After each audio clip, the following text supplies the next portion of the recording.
Hello friends, good morning. Welcome সবাইকে আমার চ্যানেলের পক্ষ থেকে। তো তোমরা সবাই কেমন আছো? আশা করছি খুব ভালো আছো। তো এখন এই যে সকালবেলায় ঘুম থেকে জাস্ট উঠলাম। তো তারপরে এই যে টুকাই একটু বদমাশি করছিল। তো ওর দিদি ভাইয়ের জামা পরেছে, জামা পরে একটু মানে ভঙ্গি করছে, তাই তোমাদের সাথে শেয়ার করছি। বলছে যে এটা দিদির জামা, আমার গায়ে তো হয়ে গেছে, তো ভালো তো লাগছে, আমাকে ভালো লাগছে মা।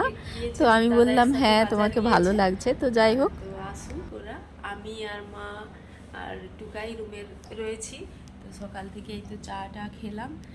তো মা এখনও ঘুমাচ্ছে, আমরা চা খাওয়া হয়ে গেছে। তো এখন একটু বসে রয়েছি, কি করব, সময় কাটছে না।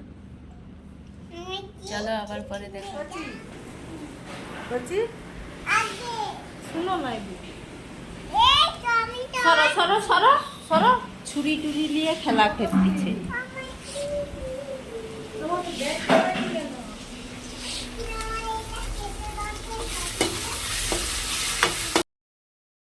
আজকে এই যে বাবা বলল যে কালকে একাদশী আছে, তো তনভি খুব করছিল যে আমি মাংস খাবো মাংস খাবো। তো সেই কারণে বাবা আজকে না আমাদের জন্য আলাদা করে মাংস কিনে নিয়ে এসেছে। আর বাবাদের নিরামিষ রান্না আগে হয়ে গেছে, ভাত আর ফুলকপির ঝোল একটা রান্না হয়েছে। হ্যাঁ, তা আর আমাদের এই হচ্ছে মাংস রান্না। তো মা এই যে আলুটা কষে রেখেছিল, আর আমি এই যে রান্নাটা বসাচ্ছি, যেহেতু মারা খায় না। তো আর আমি কিন্তু এখানে রান্নাটা মানে মা আমি দুজনে মিলেমিশেই করছি।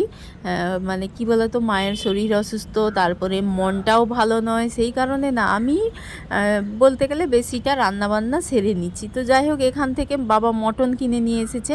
আর তো আমি বললাম কেন মটন নিয়ে এসেছো? তো বাবা বললো যে মটন, আমি আসলে মটন খেতে খুব ভালোবাসি। তো যাই হোক, বাবা আজকে নিয়ে এসেছে, তো তাই রান্না করছি। আর এখানে কি বলতো, মশলা টশলা করার ঠিক জায়গা নেই। তো যাই হোক করে মোটামুটি রান্না কমপ্লিট। এই যে আর কিন্তু অনেক কষা খাওয়াও হয়ে গেছে, সেভাবে শেয়ার করা হয়নি। তো যাই হোক, এই যে রান্নাটা শেষে দেখিয়ে দিলাম। আর এই যে খাওয়া দাওয়া হয়ে গেল, আর সবাই বসে আছে।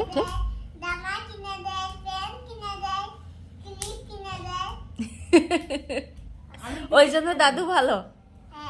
আমি কিছু কিনে দেই,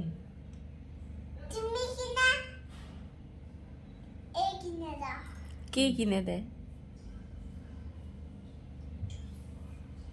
নুপুরটা কে কিনে দিচ্ছে?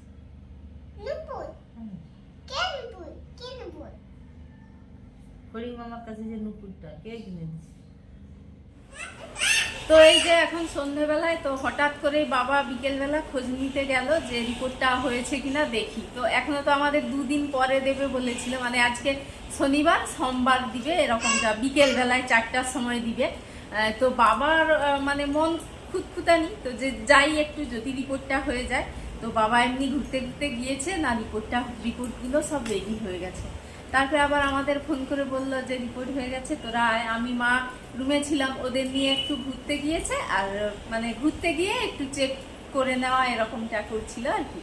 তারপর যাই হোক, ডাক্তারও ছিল, এদিক ওদিক মানে অনেকক্ষণ হেঁটেছি, এদিক যাচ্ছি ওদিক যাচ্ছি, মানে ওরা ভাষা বুঝতে পারছে না, হিন্দিতেও বলছি, হিন্দিতেও বুঝতে পারেনি, এরকম করে না অনেকটা হাঁটাহাঁটির পর মোটামুটি ডাক্তার দেখানো হলো। মোটামুটি রিপোর্ট সব নেগেটিভ। বায়োপসি যেগুলো, মানে মায়ের হাসি, মুখের হাসিটা এই ফিরলো, ওই যে মানে না হলে মাও খুব মানে মন খারাপ চিন্তা করছিল। যতই আমরা বলি, কি বলতো, একটা হয় না পেশেন্টের মনের মধ্যে, তো একটা হয় যে যদি ক্যান্সার মানে একটা আলাদাই জিনিস, অন্য কিছু রোগ হয় সেটা ঠিক আছে, তো ওই রোগটা তো জানোই মারাত্মক কেমন। তো মাও ভয় পেয়ে, যেই রিপোর্টটা হাতে এসে গেছিলো, মানে আমাদের এরকমটা হচ্ছিল। তারপর তো আমিও রিপোর্টসগুলো খুঁজে মানে খুলে খুলে দেখছিলাম, কয়েকটা রিপোর্টসে নেগেটিভ এরকম লেখা ছিল। আর মেন যে বায়োপসি রিপোর্ট, সেখানে কোনো নেগেটিভ পজিটিভ এরকম কোনো লেখা ছিল না, এমনি মানে অনেক কিছু লেখা ছিল, সেগুলো না বুঝতে পারিনি। তো ডাক্তারই বলতে পারবে।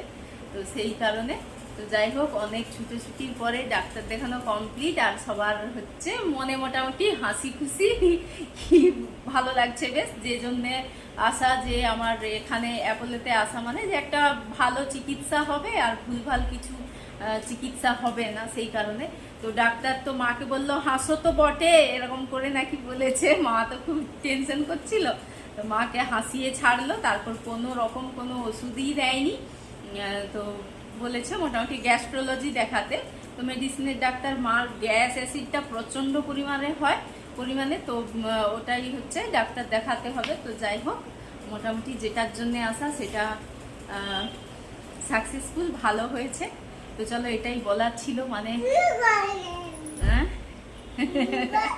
তো রুমে এসেছি আমরা এখন সন্ধ্যেবেলায়, রুমে ঢুকে গেছি। তো দেখা যাক কি রান্না বান্না হয়। তো চলো, আমারও তো খিদা পেয়েছে। কি কাটতিছ গো? ও পেয়ারা। এটা আবার হালকা হালকা কালারটা বেশ সুন্দর, গোলাপি।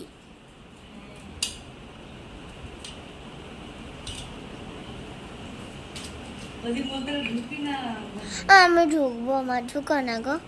ঘর পালিয়ে গেলে তো ভালো হয়, যে একদিন আসছি। এখন এই যে বসে পড়েছি পেয়ারা কাটার জন্যে। তো মাকে যখন ওই রিপোর্টটা দেখিয়ে, ডাক্তার দেখিয়ে আসার সময় মন শান্তি তো সবার, তো অনেকগুলো ফল কিনে আনা হয়েছে। তো দোকানে দেখলাম এত বড় বড় পেয়ারা, তো যেন একটা অন্যরকম। আর পেয়ারা খেতে কিন্তু আমার খুব ভালো লাগে, আমার পেয়ারাটা খুব পছন্দের ফল। তো সেই কারণে এই যে বাবাকে বললাম একটা পেয়ারা নাও। ওই একটার দামই অনেকখানি পড়েছে, তো 130 টাকা কেজি এরকম আর কি ছিল। তো যাই হোক, পেয়ারাটা নিয়ে এসেছি। এসেই আর লোভ সামলাতে পারলাম না, সন্ধে তো হয়ে গেছে অনেকখানি।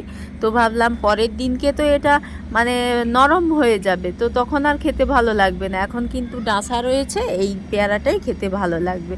তো এখন এই যে কেটে কেটে লবণ আর একটু লঙ্কা দিয়ে মাখিয়ে খাবো, যাই হয়ে যাক। তো অ্যাসিড হোক আর যাই হোক, এটা কিন্তু খাবো। এমনি দাম নয়।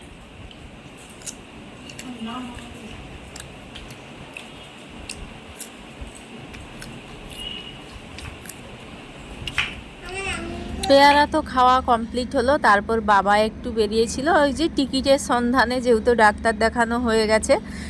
তো আমার মেয়ে তো একদম নাছাড়বান্দা, তো চিকেন খাওয়ার খুব তো পোকাও, পকোড়া ললিপপ এইসবের। তো আজকে এনেছিল, যাই হোক, সকালে মটন, আবার সন্ধেবেলায় চিকেন। তারপর বাবা হচ্ছে 1 প্যাকেট দুধ এনেছে। তো সেই দুধটা না, ভাবলাম আজকে মানে এখন একটু সন্ধেবেলায় চা করি, সবাই মিলে চা খাওয়া দাওয়া করলাম। তারপরে এই যে বাচ্চাটা দেখছো, তো এখন আমাদের রাতের খাওয়া দাওয়াও কিন্তু কমপ্লিট হয়ে গেছে। যেই তরকারি ছিল সেগুলো দিয়েই মুড়ি আর ভাত রান্না করে মোটামুটি খেয়ে নিয়েছি। তারপরে এই যে টুকাই খায়নি, টুকাইয়ের জন্যে সুজি করেছি, করে এই যে সবাই শুয়ে পড়ে গেছি একদম।